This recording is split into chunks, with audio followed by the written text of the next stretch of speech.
Bonsoir à tous, ravi de vous retrouver pour cette édition du 20h à la une de l'actualité. Ce soir, lenteur dans la distribution des cartes d'électeurs.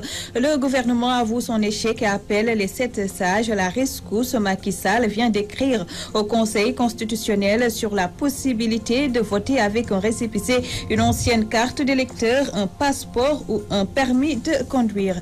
Vive tension à Touba à quelques jours des législatives. L'opposition assiège la sous-préfecture est saisi des cartes sur une responsable du PDS. Le préfet de Mbacké a dû intervenir, mais le conflit reste entier. Insécurité, inondation, insalubrité, tel est le lot quotidien des éleveurs du foirail de Dalifort. Ils ont donné de la voix en marge d'une journée de récital du Coran. La page internationale et les sports seront également de la partie.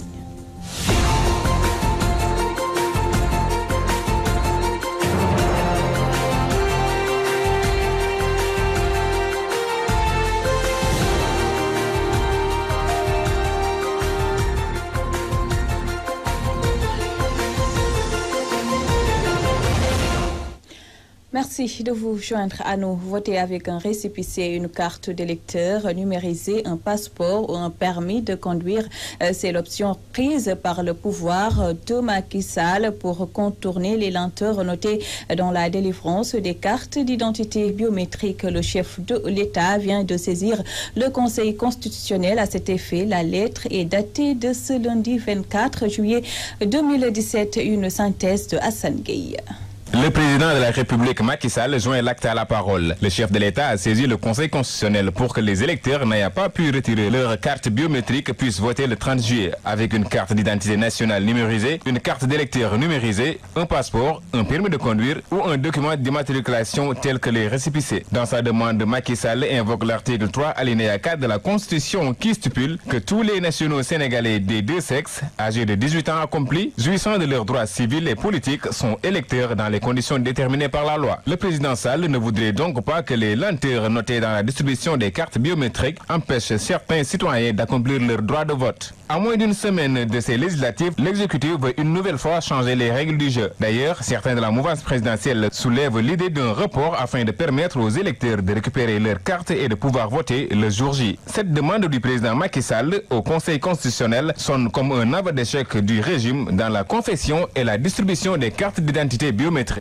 Mais qui a demandé à Moustapha Diakhaté de parler de report des élections? La question se pose au regard de la tournure prise par les événements depuis la sortie du président du groupe de la majorité à l'Assemblée. Si le concerné précise avoir parlé en son nom propre, le PDS y voit des manœuvres de Benno Bokk Yakaar, un reportage de Rokhandong. Le président du groupe parlementaire Benno Bokk Yakaar, Moustapha Diakhaté, précise lorsqu'il parlait du report des élections législatives à l'émission Objection sur Sud FM, il ne le faisait pas au nom de Benno Bokk Yakaar, mais il donnait plutôt son opinion. Ce que j'ai dit donc c'est clair.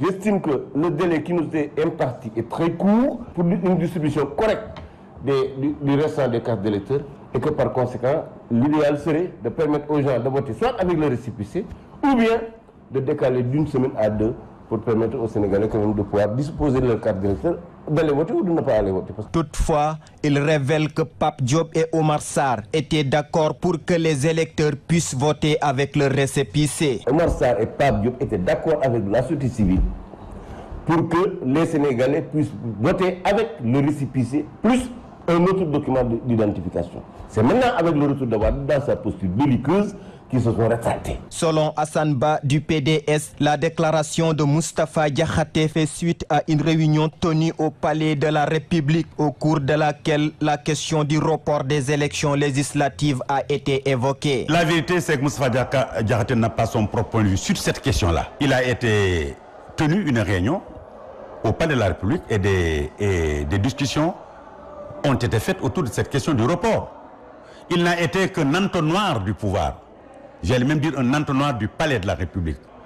Mais compte tenu du fait que notre coalition gagnante Wattu Sénégal, dirigée par le président Abdoulaye Wade, a officiellement dit qu'il n'est pas question de reporter les élections, ils se sont dédits. Il poursuit et fait savoir que Pape Diop et Oumar Sarr n'ont jamais avancé l'idée de voter avec des récépissés. On ne saurait voter avec les récépissés en commun avec les anciennes cartes. C'est terminé. L'idée d'un éventuel report des élections législatives prévues le 30 juillet prochain alimente les débats publics. Serait-il alors possible de repousser ces élections à quelques jours de la date issue? En tout cas, l'opposition ne veut pas en entendre parler. Je vous le disais en titre, situation tendue à Touba à quelques jours du scrutin. Ce lundi, l'opposition a assiégé la sous-préfecture de Ndam avant de procéder à la saisie de cartes d'identité biométrique chez une responsable de l'APR. Le sous-préfet de Ndam est accusé de rouler pour l'APR. Voici Manel Fall, membre de l'opposition locale, au micro de Mamadou Martarsar. Nous accusons, pointons du doigt l'unique responsable qui est le sous-préfet de l'arrondissement de Ndam, c'est Mbacké Fall, qui est un élément de l'APR, qui est un responsable de l'APR, qui a déployé des commissions au niveau de certains responsables de l'APR, notamment Adji Seck, Larsec Sadaga, Matar Diop et tant d'autres.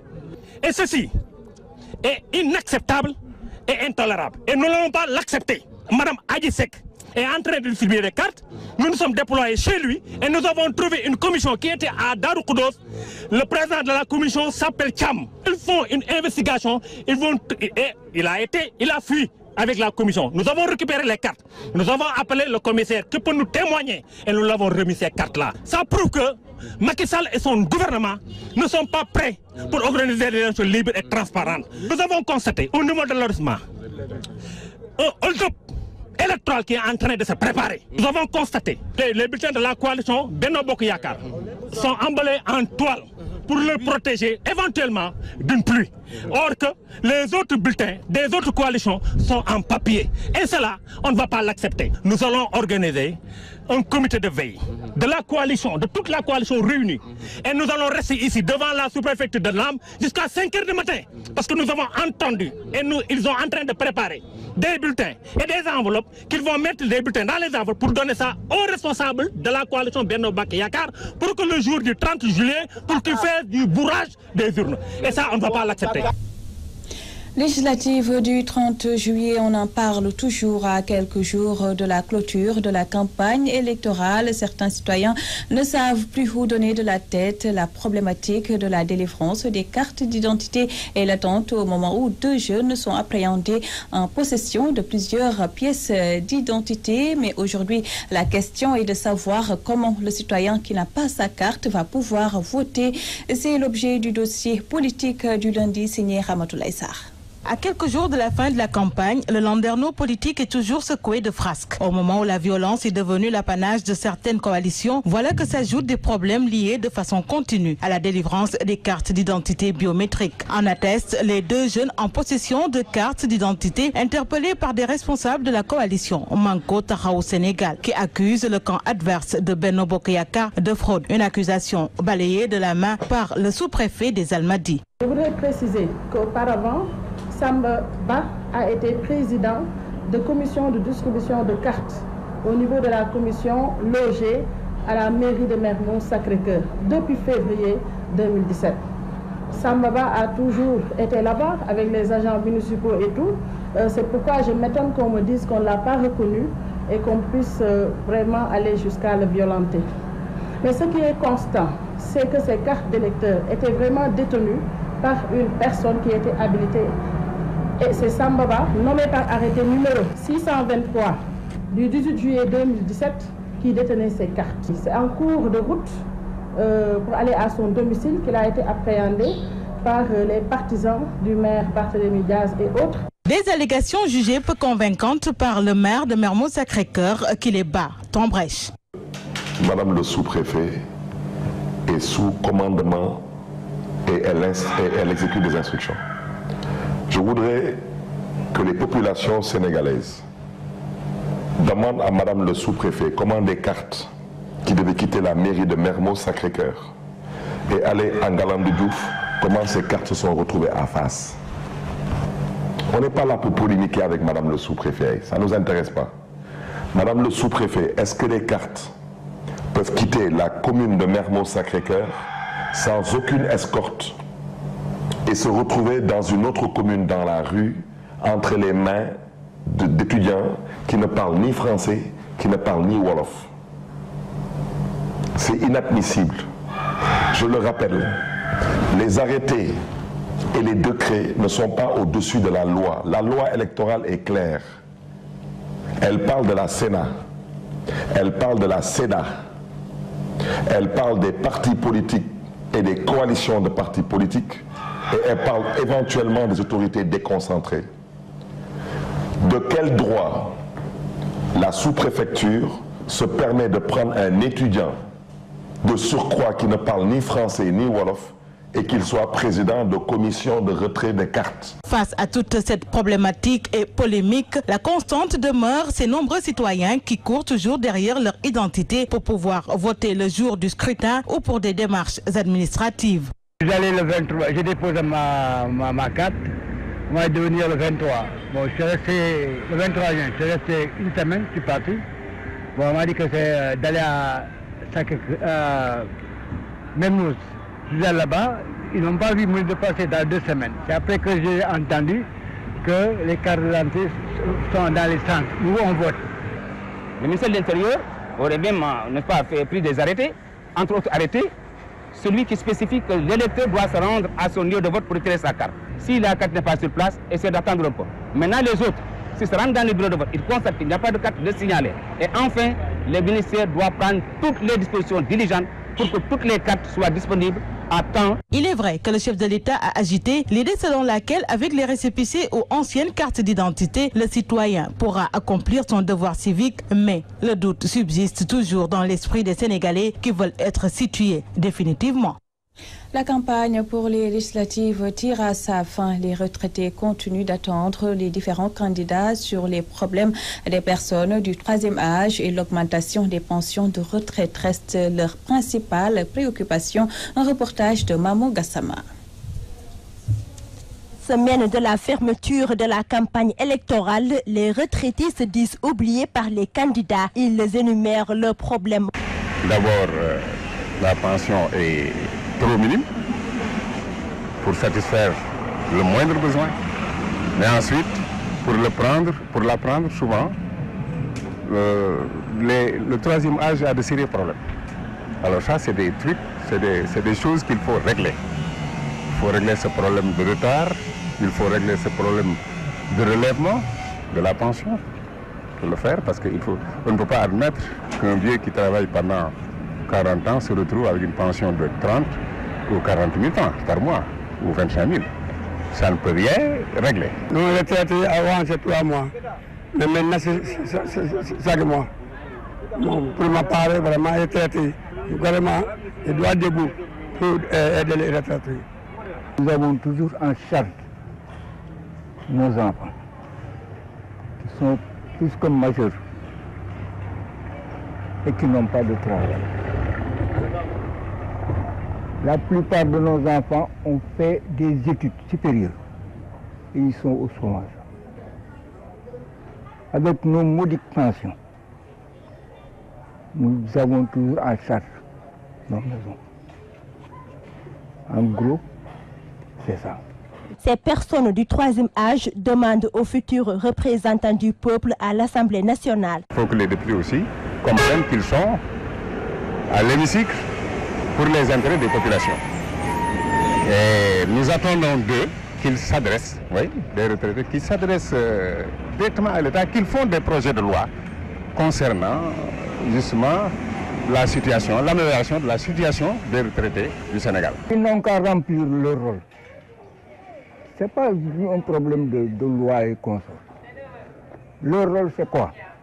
C'est défendre les intérêts de ceux qui les ont mandatés, qu'ils font face des propositions pour améliorer nos conditions, qu'ils fassent des suggestions, même des projets de loi, parce qu'un député peut présenter un projet de loi.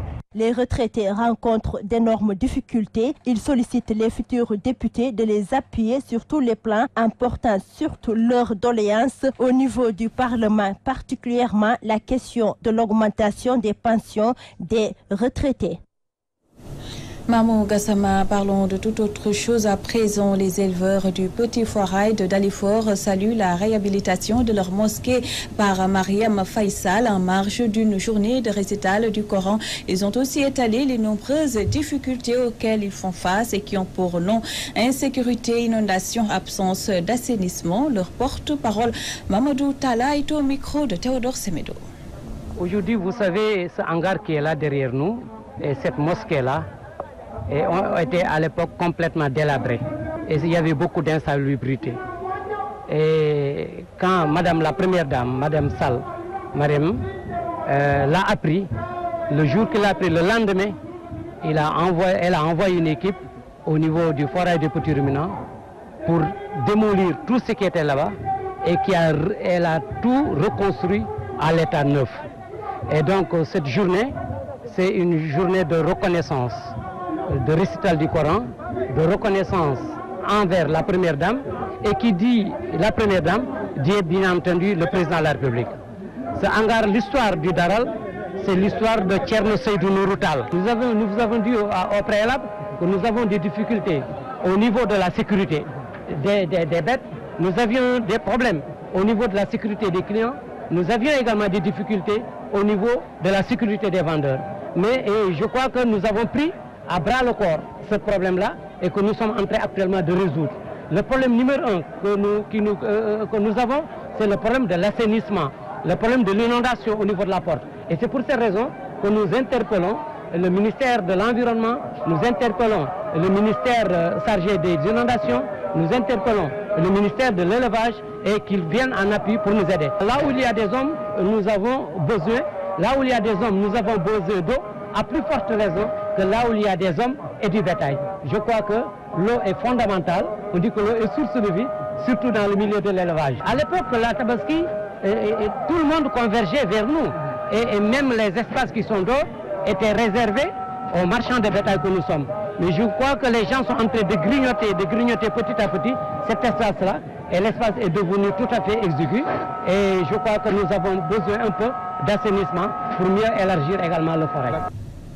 Place maintenant à la page internationale qui nous mène aux États-Unis, au Pakistan. Mais on commence par l'Afghanistan où un attentat à la voiture piégée a fait plus de 24 morts à Kaboul. C'est un récit de Aïcha Diakhaté.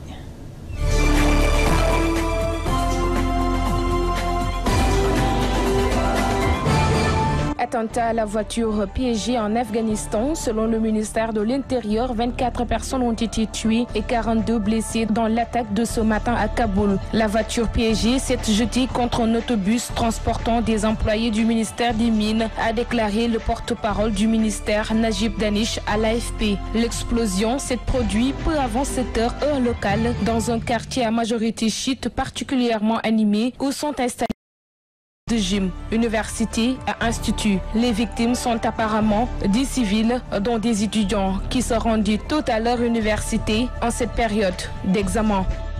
Pakistan, au moins 25 personnes ont été tuées et des dizaines d'autres blessées dans une explosion d'origine inconnue sur un marché de Lahore, la capitale culturelle du Pakistan. Selon des responsables, la déflagration ressemble à une attaque suicide visant la police, mais les autorités sont en train de vérifier sa nature. Dans un point de presse, Abdallah Han Samboul, haut responsable municipal, précise que la plupart des victimes sont des policiers et des passants, mais il ignore pour le moment s'il s'agit d'un acte de terrorisme ou d'une explosion accidentelle.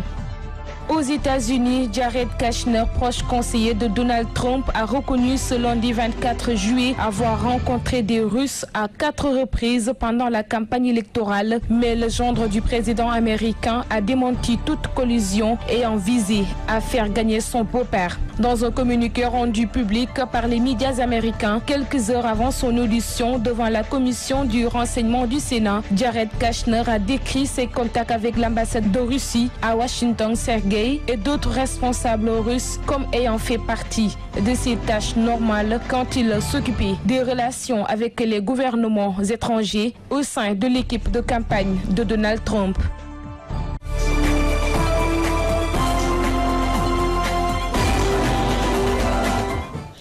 Parlons sport du football d'abord. Après avoir éliminé la Sierra Leone, les locaux comptent se qualifier au CHAN Kenya 2018. Leur prochain adversaire, la Guinée, qui avait éliminé le Sénégal au dernier CHAN. L'entraîneur Moustapha Seck refait le match contre la Sierra Leone et souligne que les Lions font jouer crânement leur chance contre les Guinéens. Le voici au micro de El Khairi Aïdara. Avant le coup d'envoi de la deuxième manche, on avait un avantage par rapport à l'adversaire parce qu'on avait marqué un but chez l'adversaire. Mais les consignes étaient claires. Est-ce que l'adversaire a joué ou n'a pas joué? Je pense que nous, on avait un adversaire devant nous qu'il fallait respecter, jouer sérieusement, gagner pour pouvoir passer ce cap. Vous savez, quand vous parlez de tergiversation au niveau de l'axe central ou du milieu de terrain, je ne partage pas totalement votre point de vue parce que il est difficile pour un joueur de faire 90 minutes sans commettre de faute. C'est des choses qui arrivent. Je pense que si vous parlez de tergiversation, je ne pense pas qu'on ait vu plusieurs fois ces situations. Notre défense centrale, d'être serein, d'être calme et de sortir le ballon au moment où on parviendra à le récupérer. Maintenant, nous, par rapport à notre jeu, je pense qu'après le but, on a voulu coûte que coûte mettre le deuxième but. Il y a eu de la précipitation, il y a eu quand même l'adversaire, après avoir égalisé, il y a eu une autre physionomie, l'adversaire s'est encore recroquevillé, cherchant à garder ce score ou marquer un deuxième but qui serait quand même, qui allait rendre compliqué notre situation. Mais nous aussi on a été conscients parce que on a remarqué en première période, vers la fin, que les joueurs adverses commençaient à être lessivés. Donc au lieu de jouer vite, on a été un peu pressés, mais en deuxième période, ils ont joué plus simple. Ils ont augmenté encore le rythme, la vitesse d'exécution, ce qui nous a permis de marquer le deuxième but. Vous parlez de la Guinée. Ben, avant, ils ont gagné, donc forcément il faut qu'on se prépare à jouer contre la Guinée. Même si ce n'était pas la Guinée, il nous faut un adversaire. On va jouer crânement parce que notre objectif, nous voulons nous qualifier pour gagner 2018. Beach Soccer, l'équipe de Ndjongaran a gagné la finale du tournoi de Beach Soccer de Ngor en battant Vilby par 8-6. Le public est venu nombreux appuyer une discipline qui marque son empreinte dans le paysage du sport sénégalais. L'objectif des organisateurs du tournoi est de trouver une occupation aux jeunes de Ngor. Le parrain de la finale, Anthiou Gueye Samba, est interrogé par Cheikh Tidiane Gomis.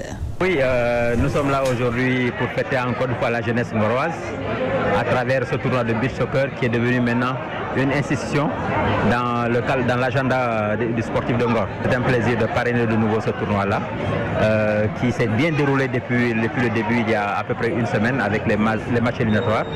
Et aujourd'hui, on a les deux meilleures équipes qui s'affrontent. Donc le message qui a été lancé, c'est surtout un message de fair play et de convivialité. Vous voyez, pratiquement toute la jeunesse de Ngor est là aujourd'hui assister à cette belle fête. Et j'espère que ça va bien se passer et que vraiment le meilleur va gagner. Vous savez, cette jeunesse désœuvrée peut basculer vraiment dans les maux, dans les fléaux les plus dangereux, à savoir la drogue, la prostitution, qui sont là aux alentours avec le développement économique de la commune de Ngor.